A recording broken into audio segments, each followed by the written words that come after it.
Welcome, everybody. My name is Gene Schneller. I'm a professor in the Department of Supply Chain Management at Arizona State University and a member of the McKenna Lecture Planning Committee. This year is our 10th year of offering the McKenna Lecture, and we were so pleased last week to have Dennis Cortese be the principal McKenna lecturer. Over the last 10 years, we've had major policymakers from across the United States, and we're very proud this year to have Dr. Cortese be our major speaker, since he's one of our own faculty, but clearly somebody who's brought great insights into so many of the things that have happened during the pandemic.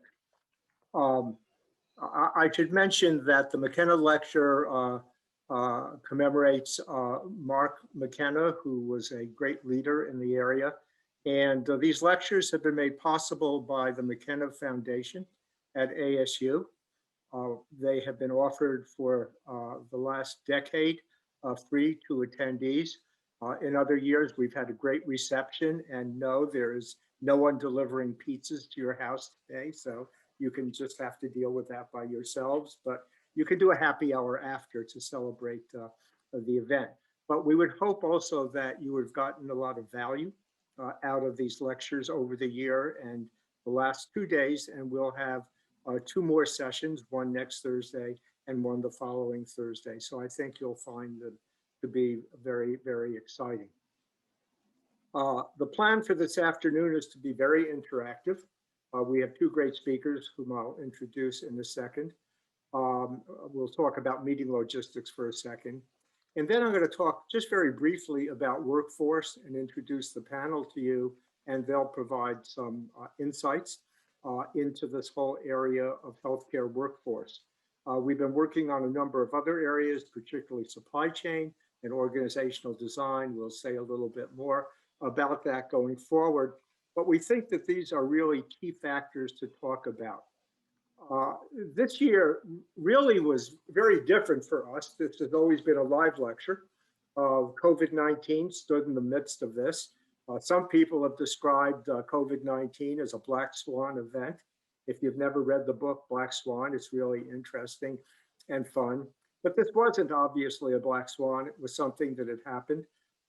Many times we've had disruptions, many of them very staccato, such as hurricanes, others long lasting. And if we go back to 1918 and look at that pandemic, we tended to have very short memories and forget. So I don't know if this is going to be a gray swan, something that happens every 10 years, or maybe I really like that sort of black-white swan there if it's something that's going to be very mixed, but it's something we want to be prepared for. And so much of the work that we've been doing over the last year has done that. These are the topics that the consortium led by Dr. Cortese and others have been thinking about. Denny went through many of these and discussed those during the McKenna lecture. Hospital operations, just key, surge management and bed control, workforce readiness, which we're going to talk about today, and also reserve backup, really putting together a workforce that's able to meet the kinds of challenges that we've seen during COVID-19. Topics that we'll hopefully touch on will include staff, temporary hiring, licensing, and really looking at also how the profit and nonprofit sectors have come about. And then we've seen some other examples. Probably we're not going to talk about those today, but the delivery system is the kinds of issues that we're looking at are being looked at by other healthcare systems around the country, other universities, and I think that's important. Also, CME credits available through ASU's College of Health Solutions, so we can talk about that. The mission statement of the consortium really is to organize and coordinate the healthcare emergency response across the country, deployment of trained staff, as well as communication with the public. And we hope that this lecture accomplishes some of that, but in the future, we will bring much more of that to you. Our objectives have been supply chain. Next week's session will focus on supply chain and bring to you a number of national experts in that area. Facilities, as we looked at last week, looking at post-acute care and workforce that we're going to deal with today. I would just preface the introduction of our speakers with the comment that these areas tend to cross over one another. The workforce tends to be within facilities and trying to carry out their roles within facilities, but also we're concerned with the health of the workforce more generally. Not just clinicians within those settings, but also the support workers that exist within that, the domestic workers within that. And so it's not just about nurses, physicians, PAs, nurse practitioners, and others, but it's really about a very broad workforce that's really been stressed during COVID-19, but also the challenges, I think, of being ready for the next event as it will happen, as this is not a black swan event.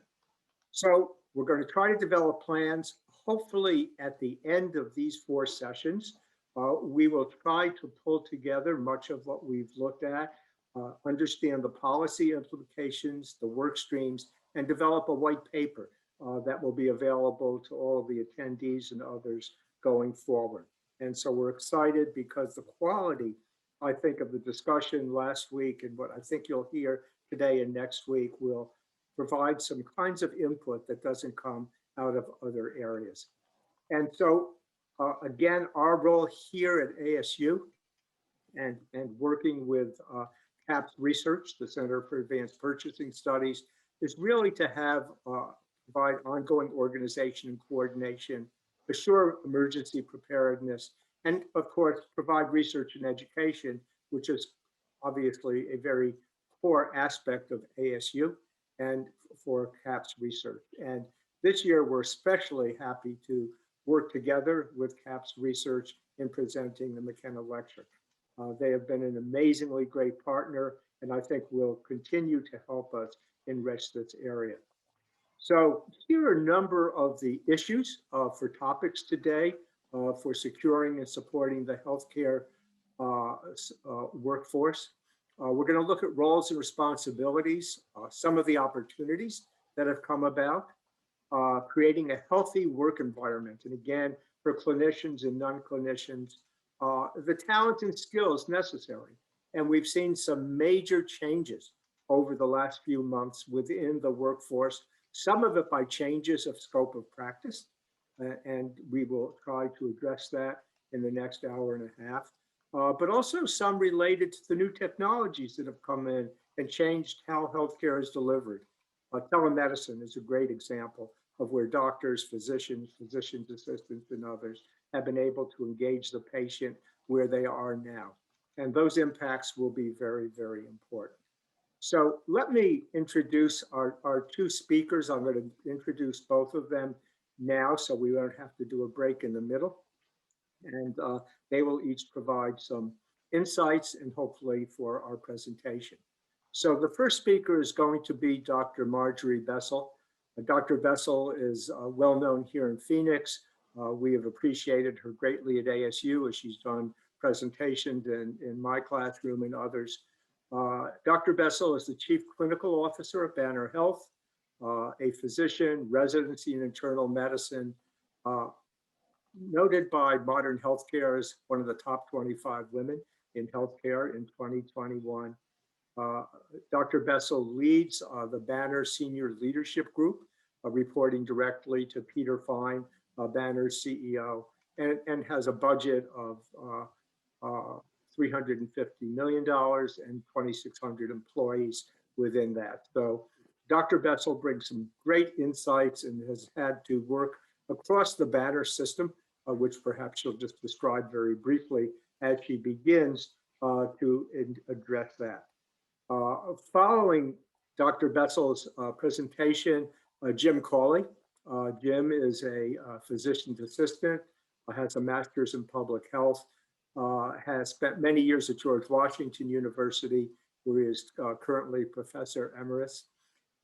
And importantly, Jim Cawley brings to us a vision of how the healthcare professions have changed over time. He's written a number of books about physician assistants and has really trained as a physician assistant early in his career and has followed that as a leader in that field in the development of mid-level health practitioners for several decades. And so I think we're going to get a view from a physician side, at least from the clinical side, much more broadly, and hopefully you as the audience will bring in other areas. So let me turn the meeting over now to Dr. Bessel. Welcome, Margie, and we're just thrilled to have you here today. Awesome. Thank you so much. And it's so nice to be with everybody. I appreciate the opportunity to participate in today's conversation. And we'll just, as Jean said, start off with a couple of opening comments to give some context of where I am, who I am, and the organization that I work for. So I'll start with that. So I work for Banner Health, as Jean said. I've been here for 15 years.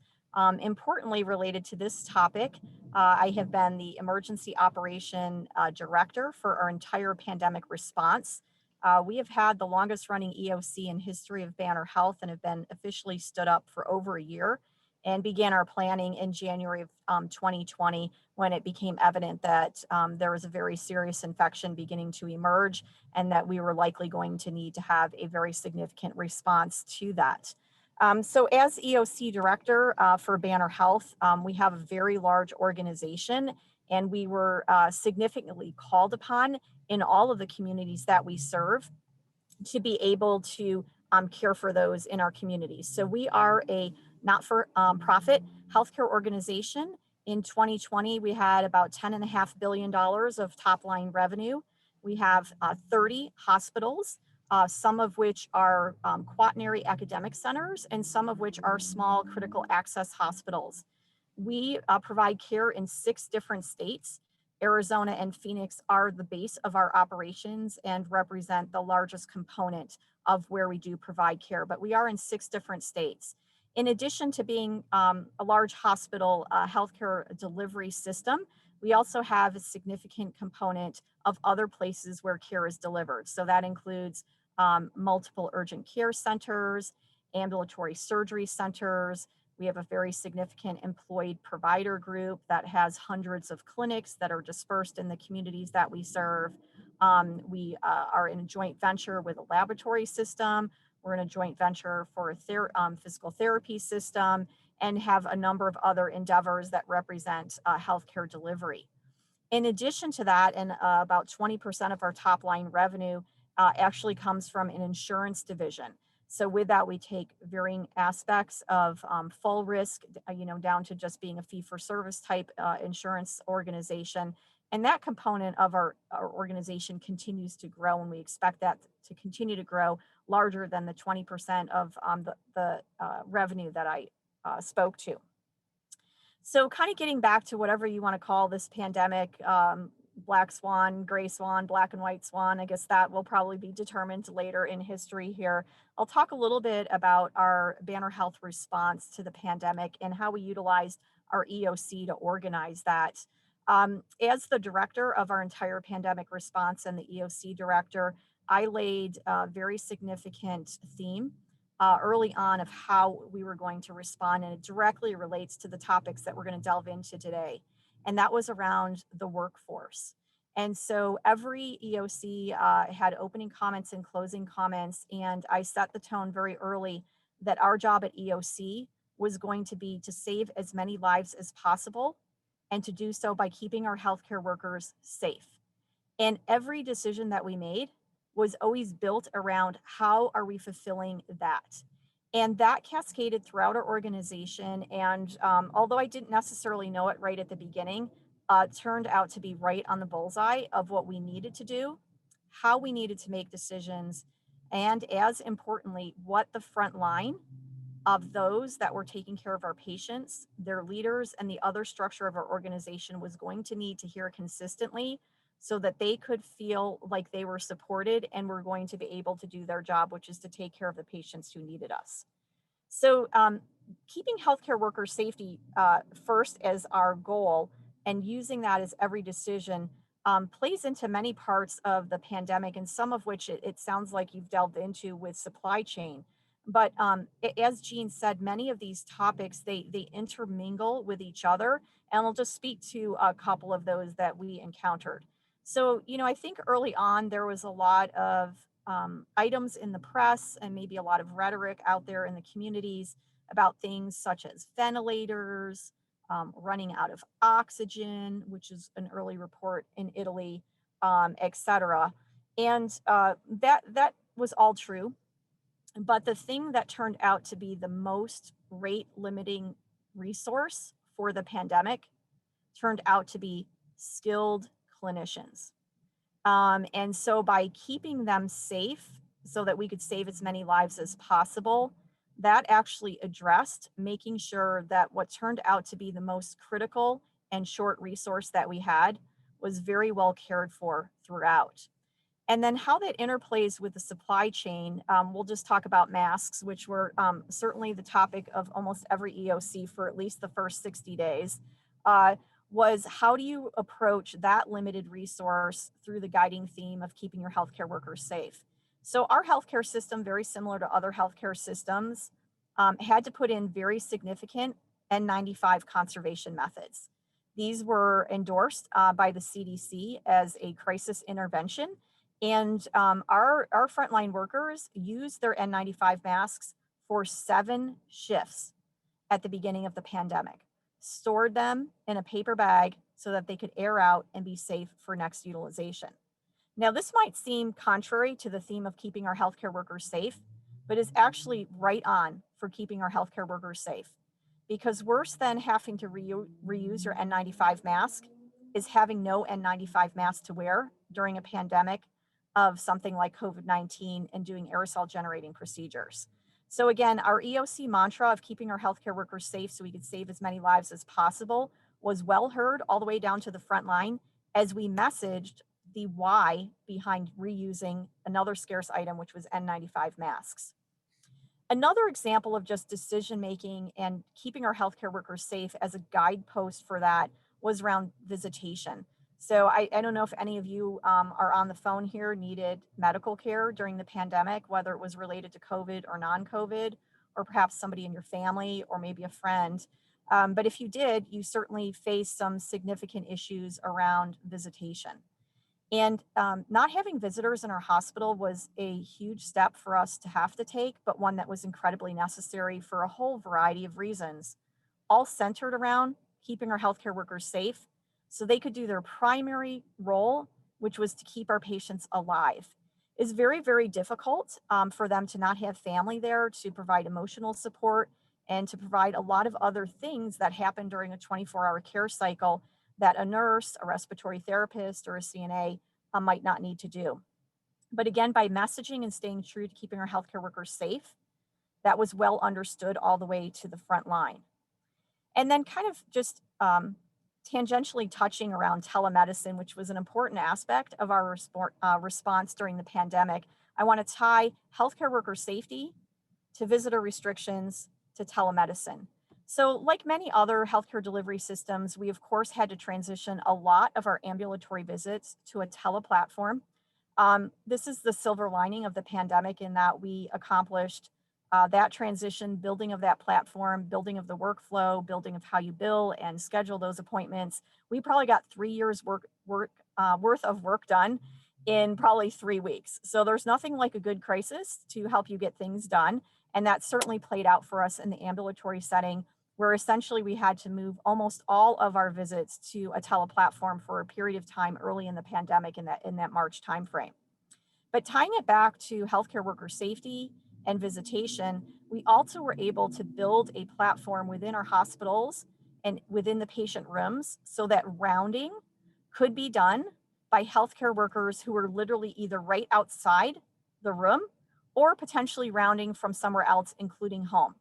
And what we found out was that this was a significant pleaser to the patient who felt like they got a lot out of that visit.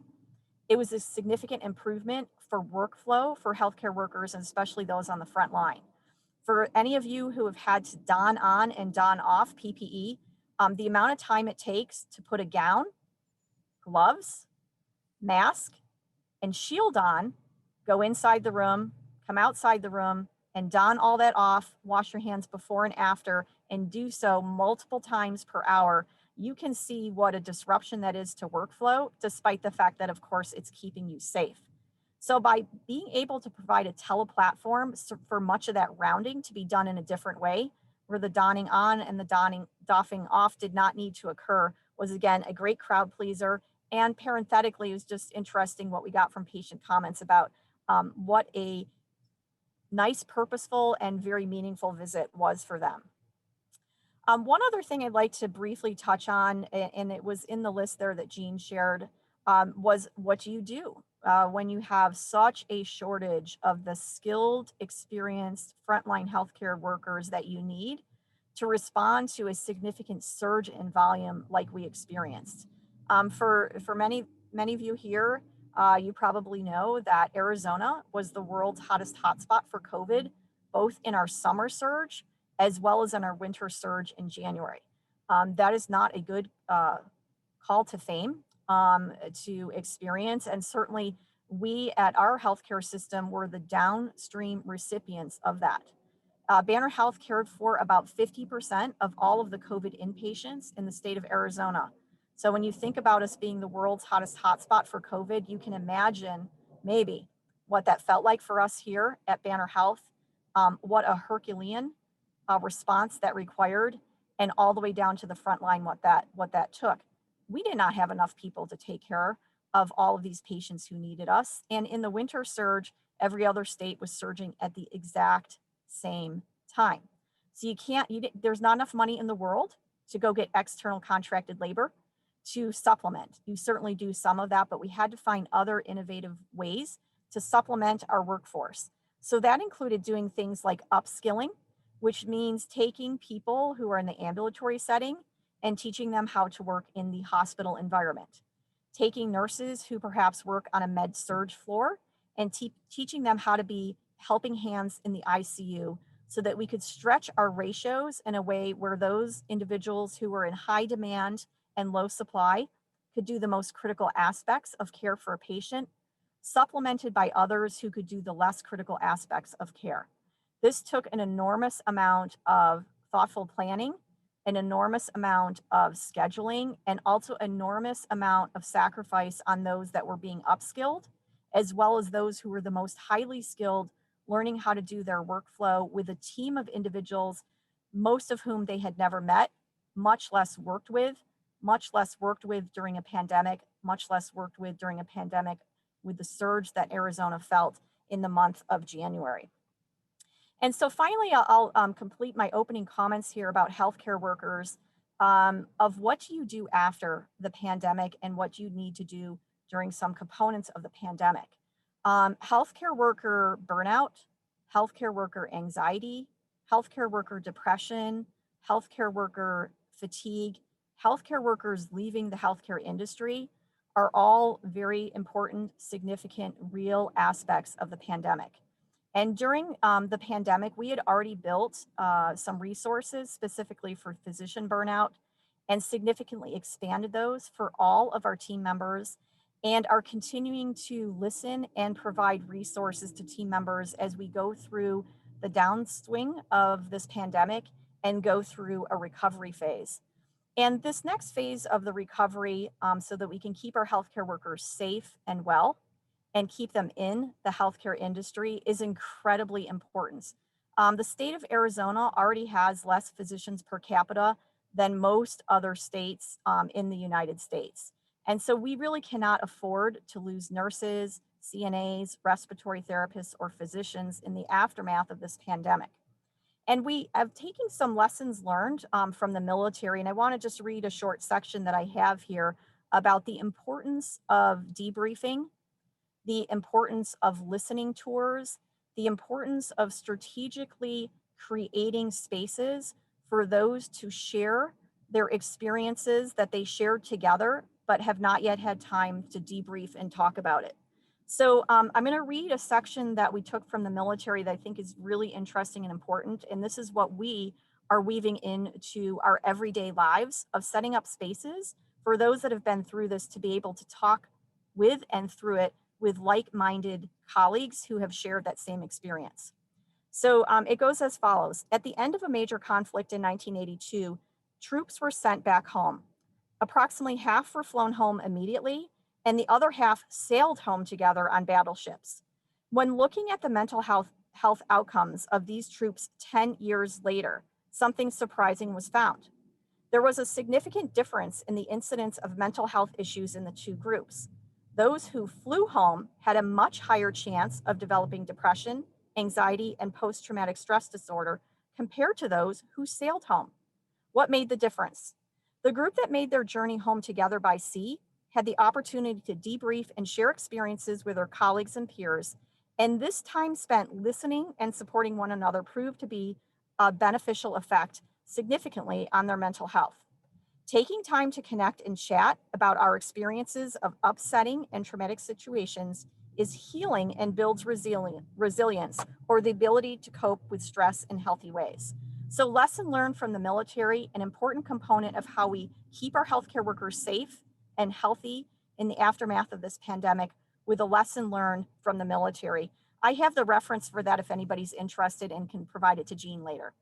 Thank you for allowing me to provide some opening comments on this important topic. Margie, thank you. That was just absolutely great. Let me just tee up a question, and maybe Jim can weave it in someplace. I read a very interesting article in Health Affairs stating that during the pandemic, collaborative practice seemed to fall apart. And that had to do with the fact that people were working either remotely with telemedicine or not in groups as much because of the way we were able to segregate providers. And I wonder also if some of that interaction are things that you experienced, and whether or not there were issues in that is that we've tended to segment practice so much in everyday life, but perhaps that's changed somewhat during the pandemic. And Jim, thank you for being with us. It's just a thrill to have you here after so many years of working together and on the same issues. And please give us some thoughts. Thank you, Gene, and thank you for the invitation to join the session this afternoon. I have spent the greater part of 48 years in the PA profession, both as a clinician, most of which as an educator and a researcher. And I have certainly treasured my career as a physician assistant and tracked the progress that the physician assistant profession has made over these 50 or 55 years that it has been in existence. There's about 140,000 PAs in practice, and we are often tied together with nurse practitioners. Particularly, this is the case in a lot of institutions where they are regarded generally as equivalent clinicians. This is also the case in the health professions research literature, where oftentimes in studies of their performance, such as quality of care and patient acceptance and the economic impact that they have, they're considered more or less the same creature. And many studies have been done that have looked at both. I'll try to talk primarily about physician assistants, but also collectively, it is useful to consider both PAs and NPs. We comprise a considerable chunk of the health workforce. There are about 240,000 nurse practitioners in practice. As I mentioned, 140 for PAs. So it's approaching 400,000 clinicians in the healthcare workforce, and that's in contrast to about 3 million nurses and 1 million physicians. Just to dispel some thoughts that some folks may have with regard to the history of PAs, we were founded in a time where there were lots of Vietnam medical corpsmen returning, and this was the model upon which the PA was built. In that first decade or two, the majority were men and the majority were ex-corpsmen. That has changed considerably. In the 90s, we achieved gender balance, where there are actually more women than men in the PA population, and now there's about 70% of all PAs are women, and that's the same proportion among PA students. The contributions of PAs are spread across the spectrum of medical practice. 40% work in hospitals. Initially, the thought was that PAs would work with primarily in primary care, rural and medically underserved areas. That too has evolved considerably, and now the majority of PAs are in specialty and subspecialty practices, about 2/3 in those areas, and only about 1/3 in primary care. That remains an important mission for the PA profession, i.e. to work in primary care and in rural areas, and a higher proportion of PAs than primary care physicians or nurse practitioners work in small communities and communities under 10,000 population. I want to point out three areas in particular pertaining to the COVID epidemic that has certainly affected both the PA profession as well as the nurse practitioner profession. And I might add that we prefer to be called physician assistants and nurse practitioners. Neither profession is really crazy about the idea of being called mid-level health practitioners or allied health practitioners or allied health professions. The safest term to use, particularly when you're talking collectively, is physician assistants and nurse practitioners. The first area that I'd like to focus on that has affected PA practice, nurse practitioner practice, and brings out some of the interesting scope of practice issues in the American healthcare workforce was when COVID occurred primarily in March of last year. One of the responses of the federal government was to issue a regulation that essentially lifted the supervisory restrictions with regard to PA and NP practice. This was a federal edict that superseded the typical state regulations, typically the state practice regulations for both PAs and NPs, and allowed them to, quote, work at the top of their license. And this was obviously done in the heat of the moment when COVID, in the early days of COVID. And so while the scramble was going on in terms of hospitals and medical practice struggling to provide care and maintain care during those early months, the scope of practice was actually more broad, legally speaking, for both PAs and NPs. And that's a circumstance that to some degree remains today.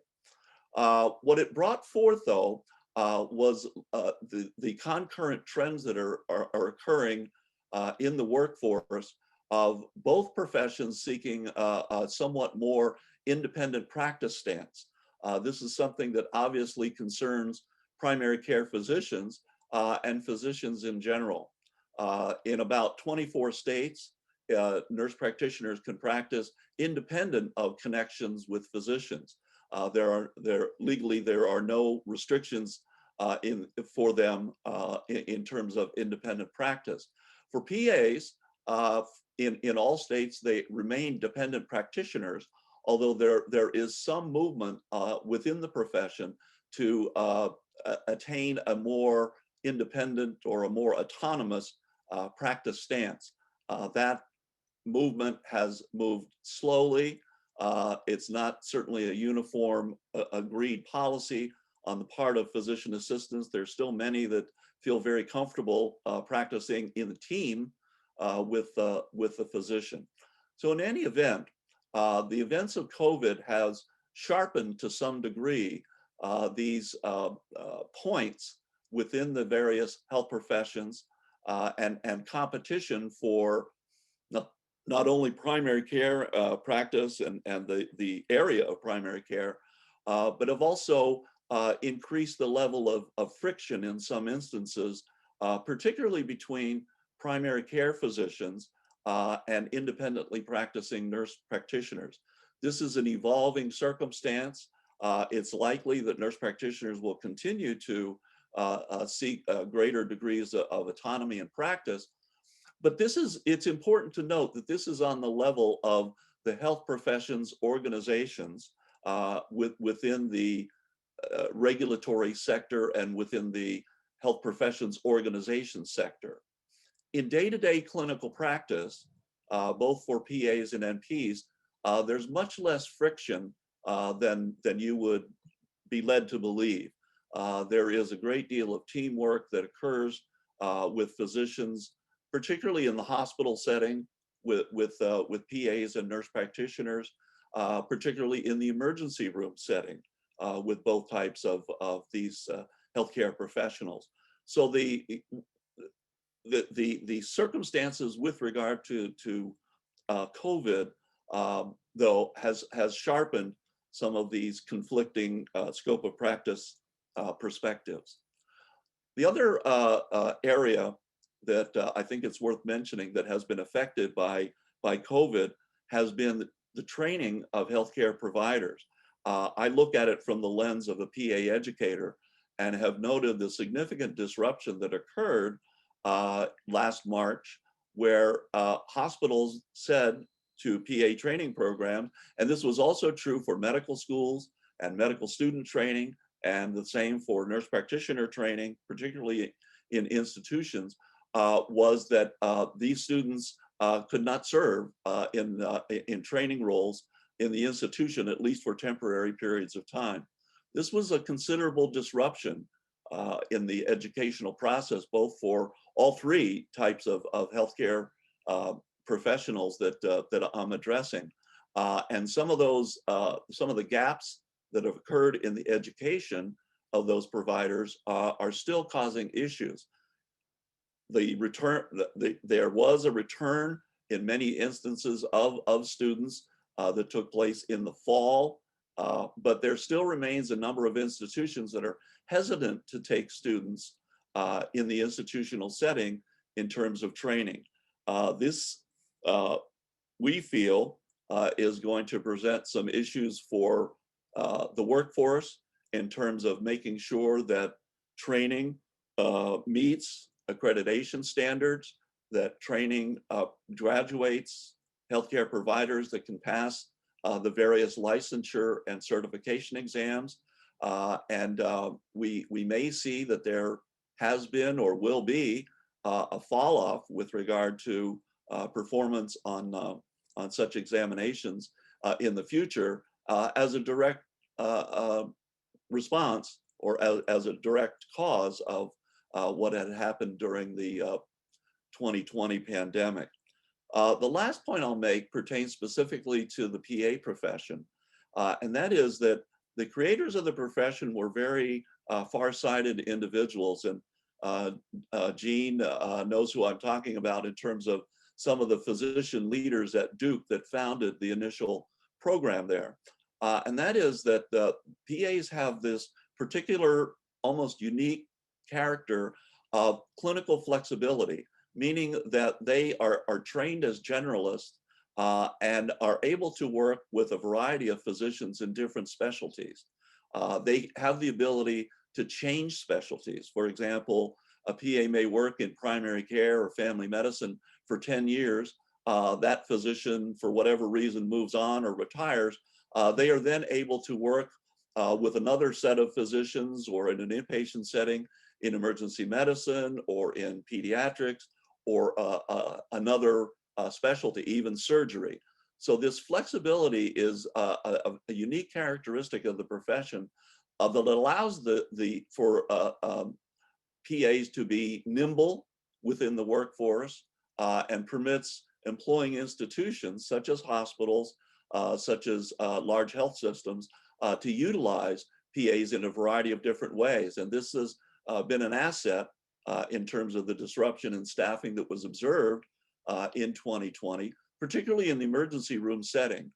There are lots of PAs and NPs that work in emergency departments, and their ability to shift from inpatient med-surg floors or outpatient clinics into positions in the emergency department or ICUs was notable in the staffing of a number of institutions.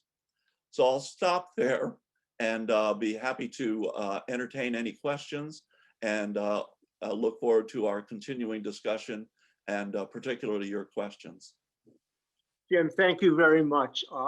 Let me just kick off and say that I once mentioned to Gene Stead, Dr. Gene Stead, some of you may have known his work, who was a very well-known cardiologist who was my boss at Duke, that I wanted to write an article called "The PA is Jello."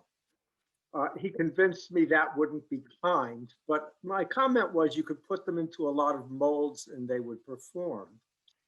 There were, at that time, and some of the other physicians might want to start and comment, there were laws in many states called delegatory laws.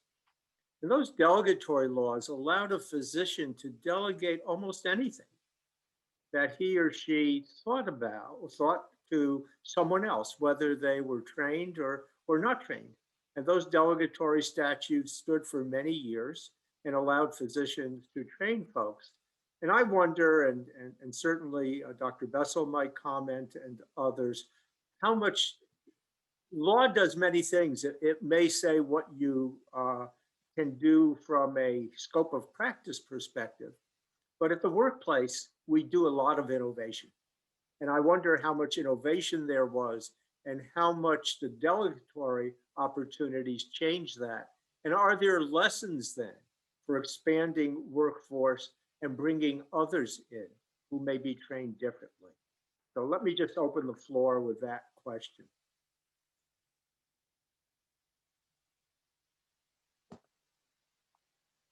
So, hi, this Margie. I can start the response to that. So, I did speak briefly at the beginning about the upskilling that we did during the pandemic, and that included not just upskilling, but really maximizing every skilled clinician possible to meet the ongoing and fluid needs of the emerging pandemic. So we certainly looked to all aspects of our healthcare workforce delivery to do that work. We utilized everybody, including our PAs, our nurse practitioners, our CNAs, our LPNs, our RNs, and physicians, as I spoke about, from ambulatory into inpatient setting to meet those dynamic needs. Individuals did a lot of different things that they hadn't done previously to meet those needs, and we also did it very, very quickly. We utilize a simulation center that we own here at Banner Health to be able to do some pre-training before individuals were launched into those different care settings, but we attempted to maximize every aspect that we could. Certainly there were some executive orders in different states where we operate that were somewhat helpful for that. And we were also, in addition, able to move workforce between different states with some licensing reciprocity that occurred that does not always occur in usual and customary times. That was a very important component of our response. I do want to also just go back, and I really appreciate the comments that Jim spoke about here in relation to students. There were a number of significant parameters that we understood at the healthcare delivery perspective that made that decision for not having students in our delivery system for a period of time, the decision that we made. I certainly hope, and perhaps it's another component of what do you do in the aftermath of this and plan better in the future, that we can learn and figure out how to utilize students, because they are, I want to use the right word here, they're not completely skilled yet and licensed yet from their training schools, but they are certainly skillful depending on which year they are in their journey of working towards their degree. And I think that had we had more time and pre-time, certainly all of us could have utilized students in a different and probably better way that would have helped the healthcare delivery system in the entire country supplement the workforce that we needed, and hopefully then also translate to good learnings for those students for their ongoing professional journey.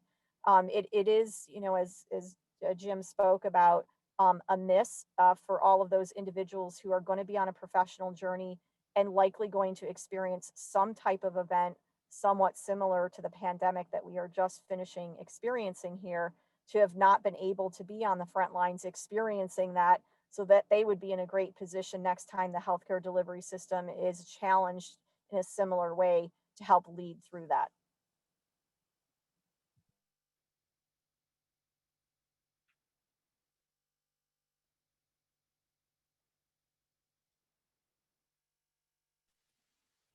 Great. Other questions, please, from the floor.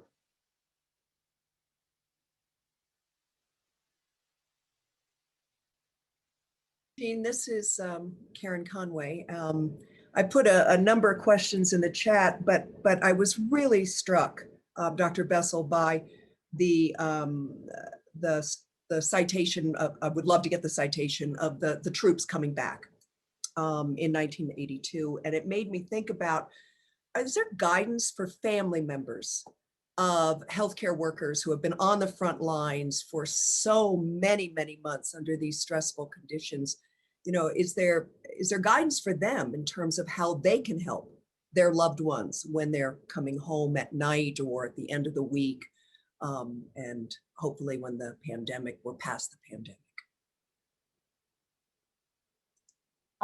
Wow, such an excellent question, and you're really having me ponder here for a little bit. I don't think I have a fabulous answer for that, but let me answer it this way, and then tell you that I'm going to ponder that further after we're done here today.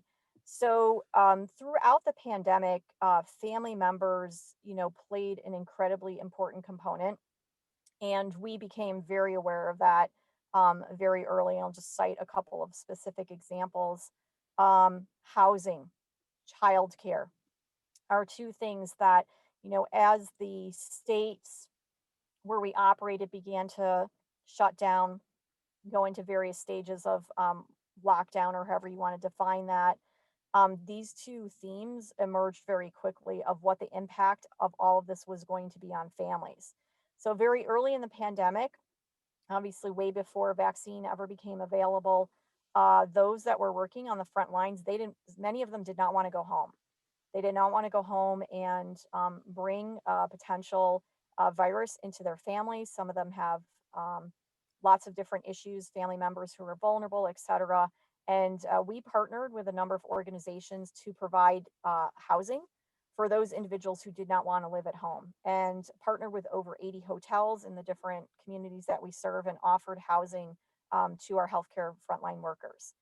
In addition to that, and maybe I'm sure many of you on the phone probably experienced this, when schools went to remote or then went to hybrid, that creates a whole issue also, even not just for frontline healthcare workers, but for those that are leaders who are maybe working from home as well. And so we also were able to partner with community resources and assets like Boys and Girls Club to be able to provide some childcare so that individuals could come to work. It was important for us, for them to be able to come to work, and obviously it was important for them to work, but also know that their children were well cared for and were going to be able to get at least the best education in the setting that was unfolding during the pandemic. In the aftermath, and as we continue to support for recovery, we are doing some things, with families, but it's really more in the thanking them for supporting their healthcare hero, healthcare worker on the front line. Doctor's Day, for those of you that maybe track that, is coming up at the end of this month. And so we're sending some specific messages to the families of physicians, thanking them for the support that they provide. But your question is a really good one. It's making me ponder how we can do more for families in this realm, providing resources for them, et cetera.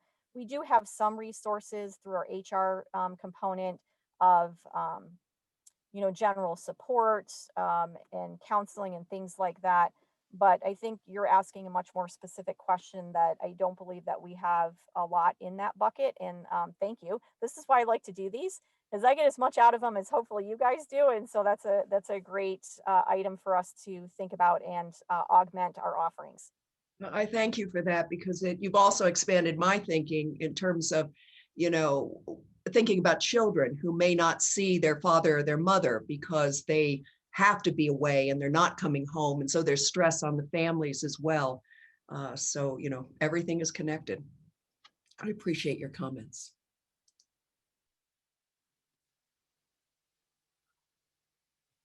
One of the things that I wanted to mention along the way that it can be perceived as a, strangely enough, as a benefit of the 2020 pandemic experience has been the increased utilization, both in practice as well as in education, in telemedicine and telehealth.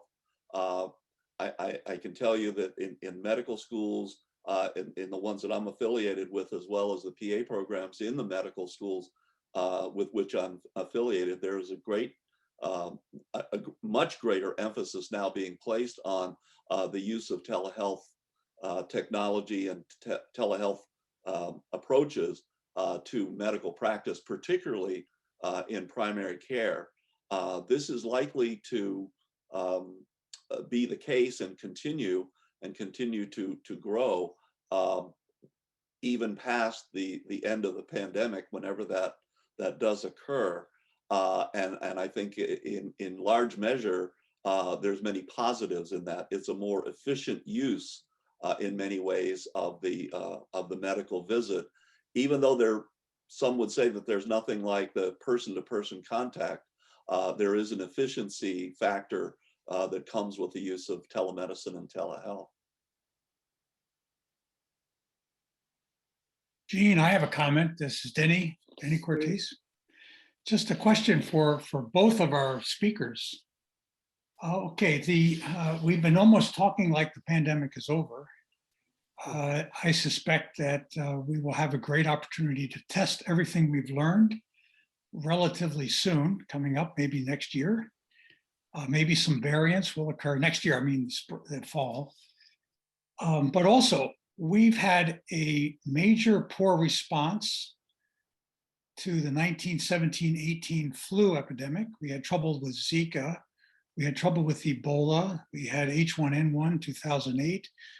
This is not new. So my question is this: what do you two think we've actually learned and have put in place that would have us in a better position when this occurs again, which it will, whether it's this virus or something else, when it does? What do we already have in place that is different than where we were a year ago, that will allow us to not be told by politicians how to practice medicine?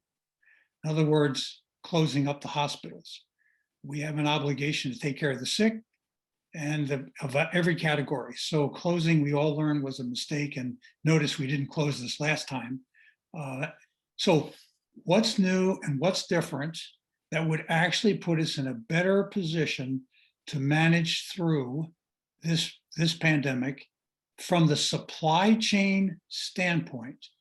And I use the word supply chain, as many of my colleagues know, from the development of the bullet to the troops on the ground who shoot the bullets. Think of it as a war. And on D-Day, the whole supply chain. Right now, we're talking at the workforce side, the people that the trench, the people who are storming the beaches on the front line. What have we done to improve at least that little piece of the supply chain so far?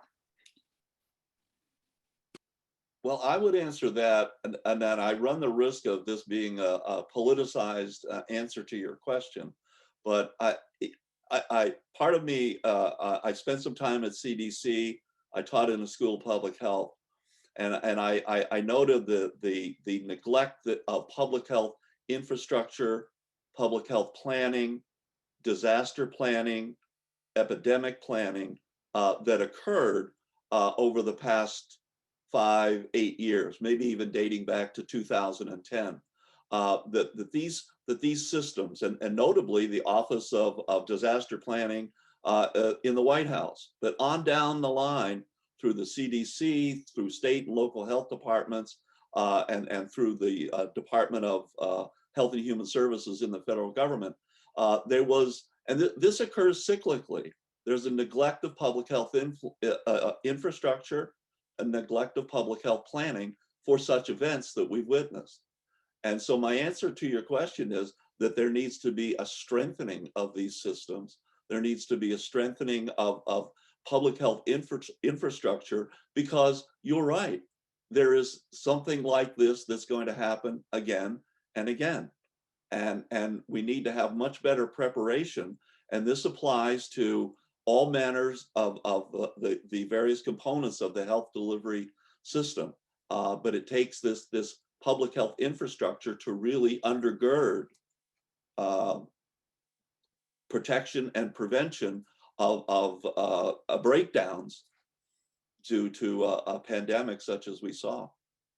Let me just comment. That's a really good answer, Jim. You zeroed in on where the problem might be and who's got responsibilities for that. Given the fact that it's very unlikely we'll ever see government be able to do anything very well, I am now making a political statement here.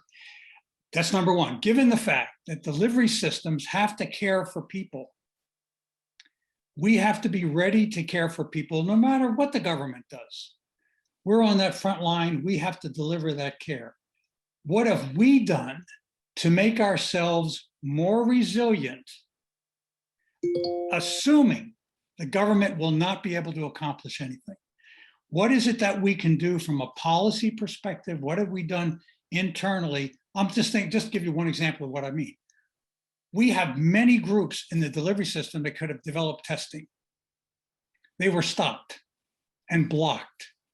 What is it that we've done to change the policy that prevents them from being stopped and blocked so that they can do their job? So that's just one example. Don't mean to zero in on that, but what have we done internally to ourselves that have improved our ability to provide reserves, to have storage of our PPE, to be able to have relief for the folks on the front lines? What have we done to get ourselves resilient? Because that's the definition of a resilient organization, is knowing something's going to go wrong, not being able to predict it, but be as ready as possible yourself. I know we require the government, but it doesn't do me any good to explain to a patient and their family that it's the government's fault when I can't take care of them. That just doesn't fly. Okay, so I'm just wondering how maybe Marjorie, what are your thoughts? You and I've talked a little bit about this. So what are your thoughts? I'll a couple comments around several of those points. So first of all, I'm very hopeful that the worst of the pandemic is truly behind us. But certainly we are not yet done. If you look at our hospitalization rates, we are still about 140% of the nadir that we experienced post the July surge here in the state of Arizona, as an example. So we're not done. Most forecasting models, show that we're likely going to have a bump in the future. And certainly we are literally in a race against time of trying to get more vaccine out before the variants have an opportunity that are more transmissible to go to vulnerable areas of our communities and raise infections again. That said, the rollout of vaccine, hopefully is going to work so that even though we might have an increase in cases, hopefully we will not have an increase in cases in the most vulnerable, which are the ones that are most likely to die, because we started really with keen vaccination focus on those very vulnerable groups who suffer, mortality rates that are very different from other age groups. So I don't mean to imply that the pandemic is done. We already know from a science perspective that we are again making many mistakes by opening up states, taking our masks off. It's like we can't learn a lesson here. And therein might be some of the answer to the question that you're getting to. Even in the midst of this singular event, which is very long, we continue to make the same mistakes over and over and over and over again. The one thing that we could do to really put an end to this is just keep a mask on our faces until we're done vaccinating, getting to herd immunity, and we can't seem to do that. So what have we learned? Well, some of it is tactical at this point. Certainly many of the healthcare delivery systems have been on their own for a lot of this. The national stockpile was a joke. What we received from the national stockpile for PPE, it was not good. It was not good at all. It did not appear that supplies had been on a rotation of any sort. You know, we were getting things that might have been sitting in boxes for a decade instead of having those kind of, you know, replenished like you do your own refrigerator, right? It looked like there was quite a miss there. So, you know, we've done a lot of tactical things. We figured out how to make our own gowns. We've invested in manufacturing PPE companies in the United States to be less reliant internationally. You know, we've figured out how to make reusable masks that can be laundered instead of disposable. You know, there's a lot of tactical things that we've all figured out to make ourselves more sustainable and resilient for the future. But that's not really, I think, what you're asking. You're asking at a higher level of that, of, you know, what kind of themes or what kind of public policy or what other sustained resiliency have we built across the country, embedded within the healthcare delivery system. And we still have a long ways to go. I mean, just look at what I just spoke about. We can't even keep masks on everywhere in this country. And yet we all know from a science perspective, we absolutely must do that until we get more vaccine into arms. So there's a lot still that we need to do. I personally believe that the chapter in the history book for us during the slice of mankind is going to be pretty harsh on us, because what we've learned is that we have a difficult time helping to influence people make good personal choices about their behaviors so that others can benefit. And so Jean can talk about the tragedy of the common good, something that we talked about in the prep call. And, you know, I think that also somewhat translates to behaviors of what we haven't been able to do as a society, of making some, what I feel are relatively simple behavior choices that could help the common good of all of us. So there's still a lot that needs to be done there. To your question, we have a long ways to go. And I also think it's important to see whether we can have a long memory around this. Although there are now dollars flowing to what Jim spoke about of, you know, in our public health infrastructure at this time, we all know that's an easy target in the future when the pandemic is in the rearview mirror and we haven't had a significant infection outbreak.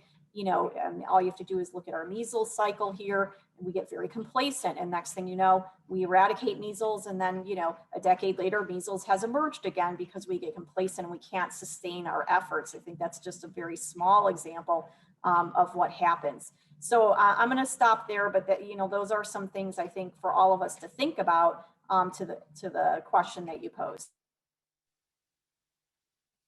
So I might, if it's okay, jump in and build off of Dr. Cortese, your question and your comment, Jim, and Dr. Bessel just talking about wearing masks or not wearing masks. I was thinking about this need to invest in public health because, you know, we invest, I mean, it's single digits, it's low single digits in terms of our overall national health expenditures that are spent on public health. And I'm thinking about not just, if we could build a business case, not just for increasing our ability to respond to emergencies and disasters, future pandemics, but also, is there a way that that investment could also be helping us get to more prevention and teaching people and helping people? Because, you know, we've got to try not to be a sick care system. We've got to be that healthcare system. But how do we kind of take these two needs and build a bigger business case for that investment?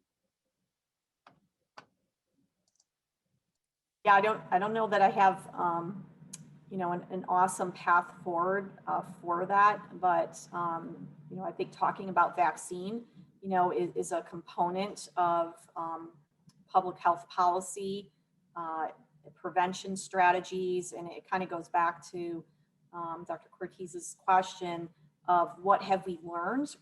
Well, there is a positive that we learned. So when we think about, and as we talk about getting to herd immunity, the vaccines that we have, and specifically, I'll just speak about the mRNA vaccines as the first example, they are a scientific wonder. We are, you know, incredibly blessed to have the number of vaccines out right now with such an incredible efficacy and safety background. I mean, they are just really efficacious and they're very, very safe. And we have them in, you know, not as much as we need or want, but we have them in good supply. And so certainly I think that is something going forward that should be a mainstay of the next pandemic or infectious disease outbreak that we have, is we now know a playbook of how you get to vaccine quickly. And, there's two different pathways. Some of this was government investment, but not all of it. So, Pfizer did their own business plan, really, and have delivered dramatically an amazing vaccine at a speed that we have in the history of mankind not previously experienced. And so certainly learning from that and making sure that we can replicate that playbook and maybe even do it more quickly next time should be a very significant learning that we have this go around. I, as a clinician and as a recipient of the vaccine, I feel incredibly confident, in the vaccine. And now that we've delivered millions of doses post the phase 3 trial and are tracking the safety profile of the mRNA vaccines, they remain incredibly awesome from both the efficacy perspective, even as variants are emerging, as well as the safety perspective, as more individuals have received them. So that's certainly a chapter in our playbook going forward, to your question, and something that will help us the next go around. I think taxpayers should be very pleased that at the end of the day, all the investments that they've made in infrastructure through DARPA, which developed the internet, through biomedical research and the human genome study, all paid off in ways that probably made this instance so different than the 1918 flu, where I think there's been great failure, and I take as much responsibility as others, is in health professions education training. I think we've done a terrible job in bringing public health into health management training, and which I've spent most of my life doing. Looking at accredited programs in health management, almost nothing on pandemic management, close to zero on supply chain in most departments. When you do lectures in medical school about social issues or public policy issues, unless it's on part one of the boards, there's not much listening to it. I've given those, and I can see the turn-ons and turn-offs by students in terms of what they want to digest. And Jim's been in the School of Public Health, as I have, and in medical schools. And, we have a number of physicians here. I think there's a huge new respect for those disciplines in health professions. And I wonder if it will wander its way into curriculum and keep that up, because the interface here between the learnings that we've had, the ability to use technologies in new ways to deal with populations, just not patients, are really remarkable. And I wonder, from an educational perspective, from a developing human resource perspective, are there other lessons? Well, in the real world and in the educational sector, you could argue that public health really doesn't get very much respect, and that nobody pays attention to public health until something really bad happens, and it doesn't find its way into the curriculum very easily. And I share your frustration with that as well, Jean. The other thing with regard to prevention, and Ms. Conway mentioned prevention, that's tough to do too, because you're trying to change human behavior, which is a very difficult endeavor. And then there's also the circumstance in our own society where you have this tension between public health and individual freedom. And we see that being played out all the time these days with regard to, do you open a restaurant? Do you not open a restaurant? Whose rights are being infringed when you restrict the seating in a restaurant? And I think of a book I read one time by a political scientist that said that we in America have he described this tension as the degree to which we allow people to be free to be foolish. To what degree do we allow people to be free to be foolish? And that's at the heart of public health, is this trade-off between trying to keep people safe, trying to keep people healthy, and all of the measures that we use in public health to do that, versus the perception that many have that impinges on individual freedoms and rights. It's Yeah, tough. I would just add, oh, I'm sorry, go ahead. No, I'm done. I would just add, I've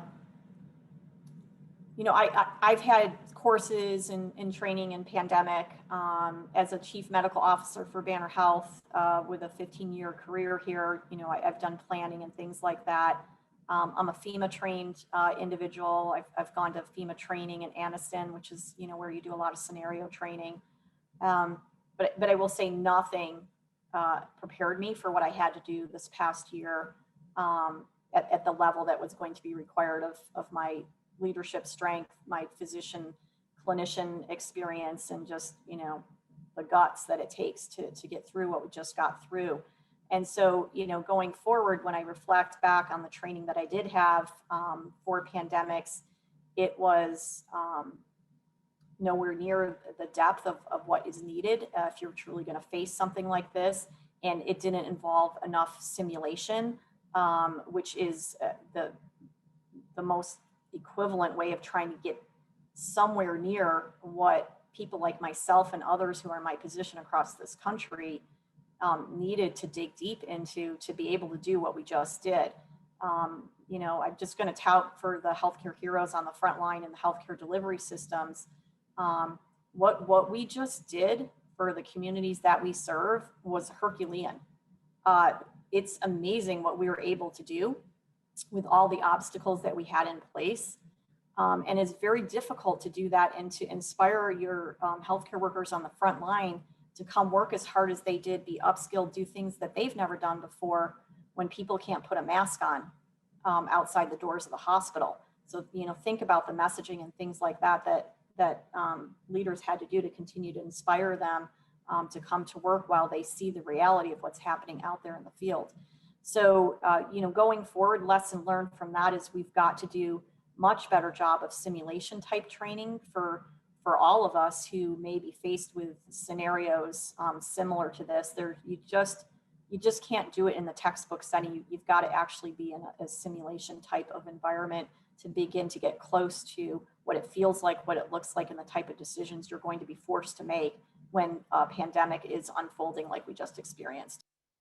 Margie, could you say something about support from senior management and the extent from boards? I mean, Banner's a very large system with, a very well-known CEO for the system level, but also at the hospitals.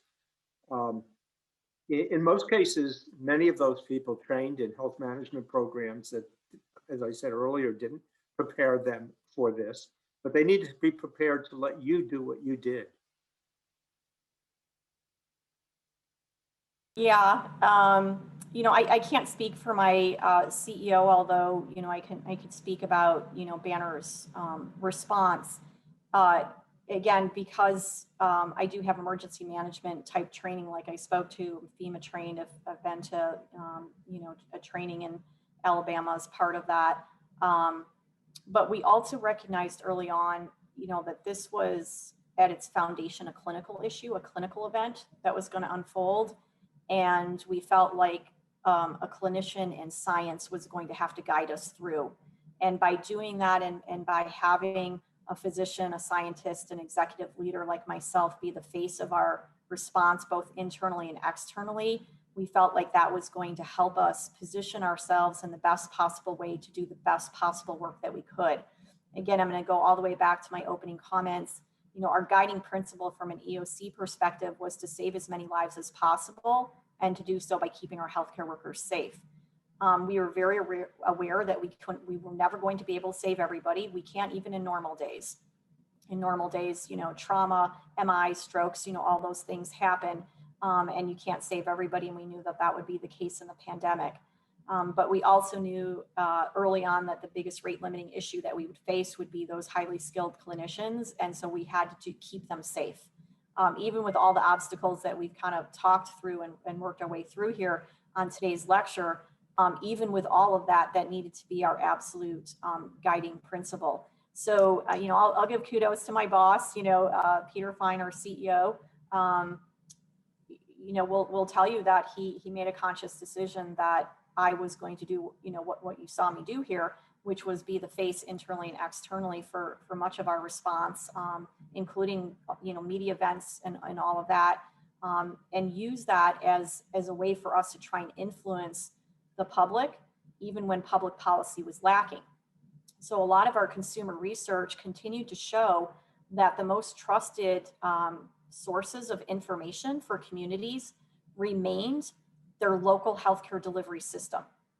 And so we felt like that was a really important piece of consumer research that as the downstream recipients of lack of public policy, increasing numbers, however you want to phrase that, we felt like we had both a duty to play a role in that, but also it's a clinical business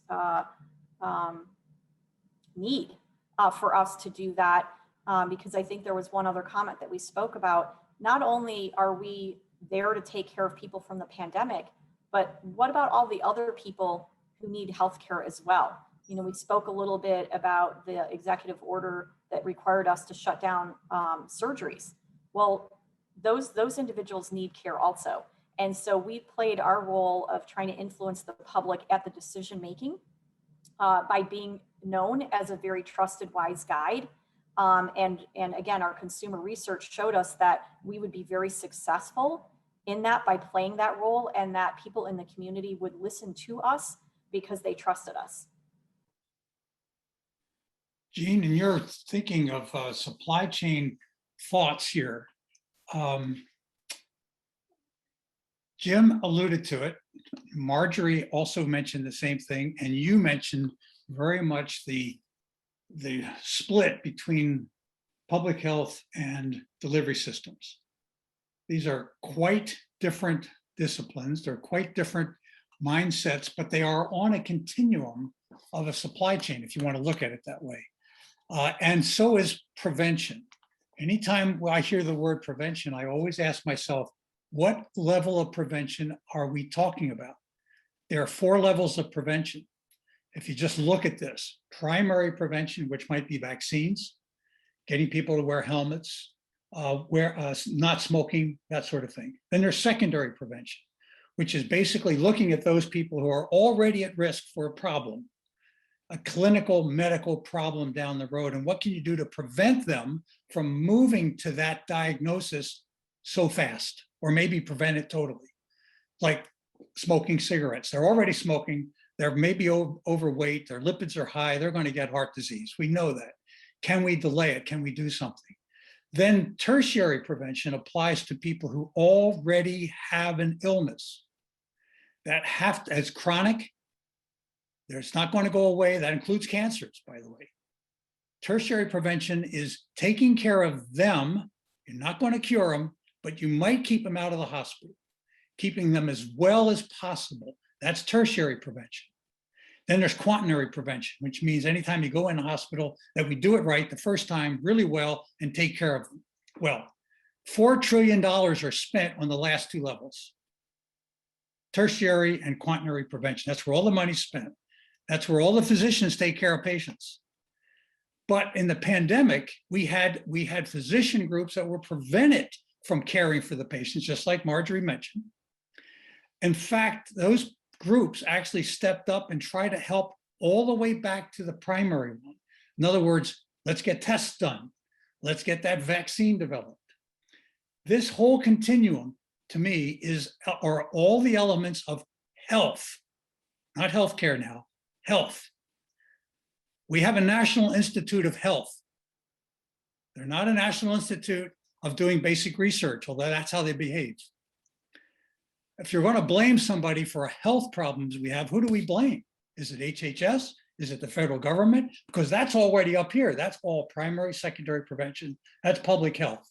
And public health wasn't ready this time. They weren't ready in the last 5 to 8 breakouts we've had of this since 2000.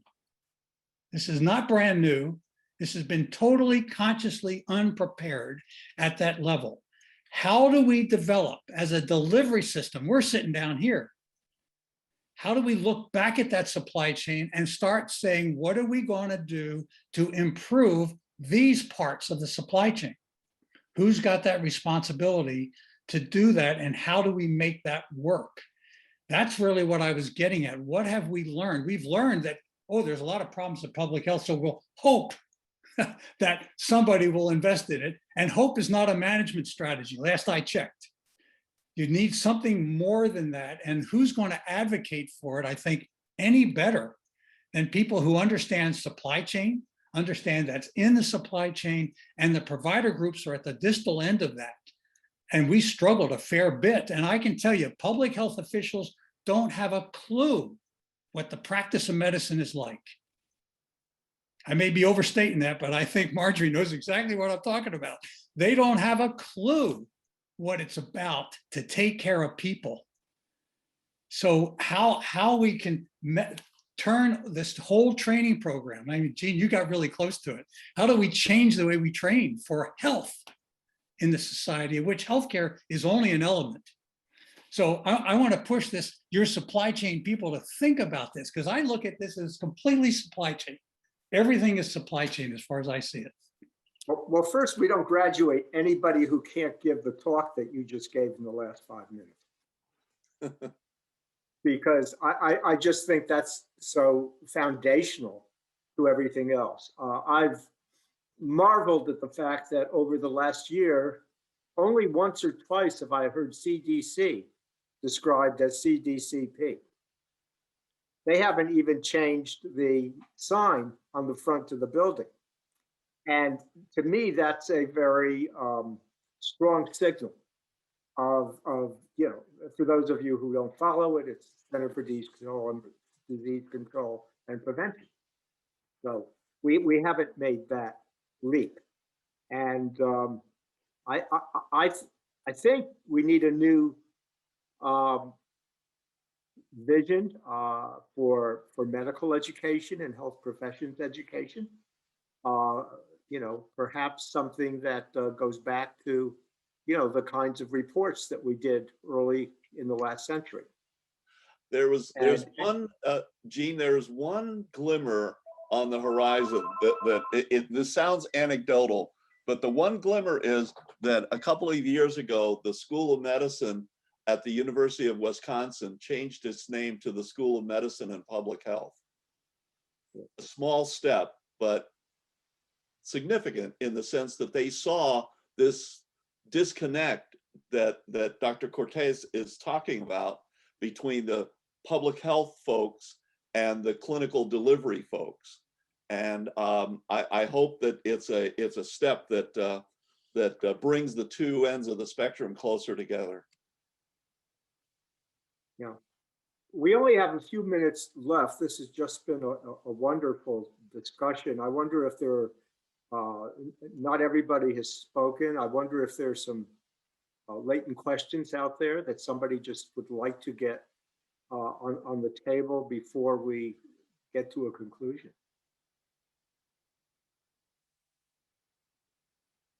Gene, there was a question earlier that didn't get asked about the guidelines that were used or developed to determine where to deploy the upskilled clinicians into areas that were new or different to them.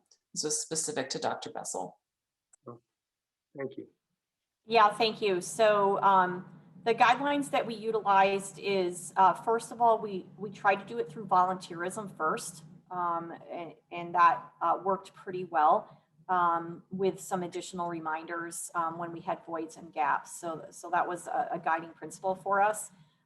We also try to, if you will, just do one step up. And so what I mean by that, I'm clinically a hospitalist, so the next step up for me would be to helping hands in the ICU.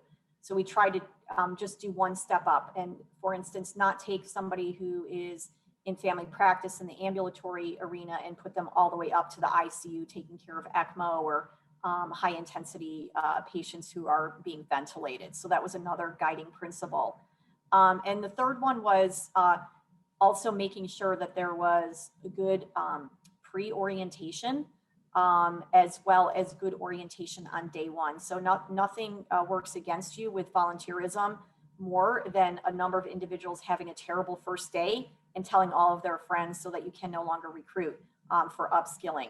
So I'm not sure if that's exactly what the question was centered on, but those were some of our guiding principles of how to do it and also make sure that we could have sustainment of that level of staffing and that way of staffing. Great, thank you. I think we could go on a long time. I would just encourage, first, thank you, Jim and Margie for doing this. Your time and your effort is just so much appreciated, and this has been great. I hope you all will join us for the last two sessions. Not to be too persistent, we've tried to do this every year. The numbers that have participated in the sessions have just been really wonderful.